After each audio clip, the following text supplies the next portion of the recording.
Amadouer le réel, comme une enfant derrière un papillon. Si chaque enfant sait jouer, chaque enfant est un poète. Il n'y a plus de temps lorsque je suis là-haut, dans la chambre qui est ouverte.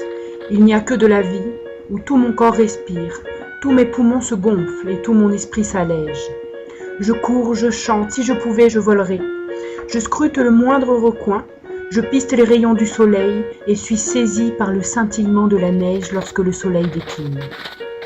Comme une enfant qui court après un papillon, en oubliant le temps et en quittant le chemin tout tracé, pour se perdre là-bas et faire de merveilleuses trouvailles incertaines, inconnues qui portent en elles toute la moelle de la vie. J'en ramène des bouts de ciel, des parts de montagne, et la survivance d'une braise encore chaude, où toutes les choses sont magiques, car elles ne sont pas autre chose que ce qu'elles sont, et que je fais partie de ces choses. Comme une enfant qui suit un papillon, comme une enfant qui suit un papillon. Trop de choses à voir, à sentir, à toucher. La vision d'une pierre peut me paraître d'une telle singularité que mon sang ne fait qu'un tour parfois, et me saisit de joie, de bonheur et de stupéfaction. Comme un grouillement intense dans ma poitrine, je suis si bien lorsque je ne suis rien, si bien lorsque je ne suis rien. Dans l'indifférence complète d'un tout qui m'ignore, si bien lorsque je ne suis rien. Le bruissement du vent dans les branches maigres et nues fait craquiller les plus frêles. Dans mon dos, les plus massifs sont des portes cochères qui grincent, où j'entends déjà le pas des chevaux qui vibrent dans mes pieds. Ombre, lumière, ombre, lumière, ombre, lumière.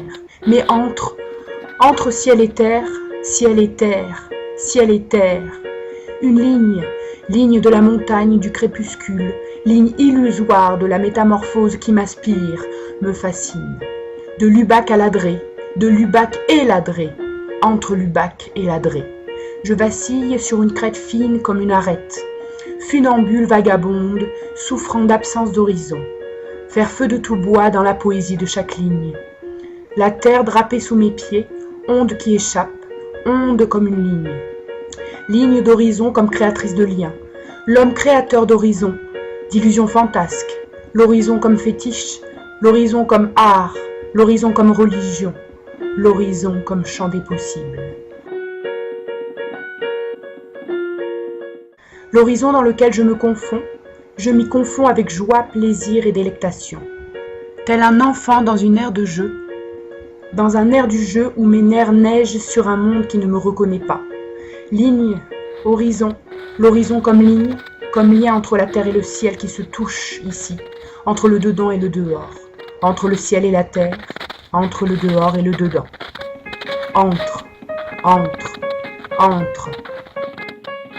Un passage, un intervalle, une fuite, un seuil pour lequel je n'ai ni clé, ni code, ni invitation. Écriture indéchiffrable qui se dessine dans le cirque d'un monde flou, de plus en plus flou à mesure que je l'approche. Net et loin, proche et flou, indomptable expérience de la réalité. Je m'en éloigne toujours un peu plus à chaque fois que je veux la rattraper. Elle me court après, elle m'échappe et esquive mes tentatives vaines pour me rattraper lorsque je marche devant, dans l'avenir. Le lointain qui m'approche déjà et me lie dans ce que je ne connais pas, le visible devient invisible. Et le monde se vide en flots, en cascades, en torrents, et coule sur moi qui coule aussi. Et le poids de la terre nous soulève en funambule joyeux, instable et assuré. Le pas est sûr parce que nous sommes juste au-dessous, de l'autre côté, dans le cirque parsemé de lacs et de crêtes qui se confondent et se reflètent. Sentir le poids de la terre, se brûler du poids de la terre, retourner le poids de la terre, en mode luisante et luire comme elle. La terre qui nous lie dans un bois de symboles, temple d'un champ des possibles qui nous enchante et nous réinvente, faisant autant partie du tout que de rien, où les colonnades du sanctuaire s'effritent.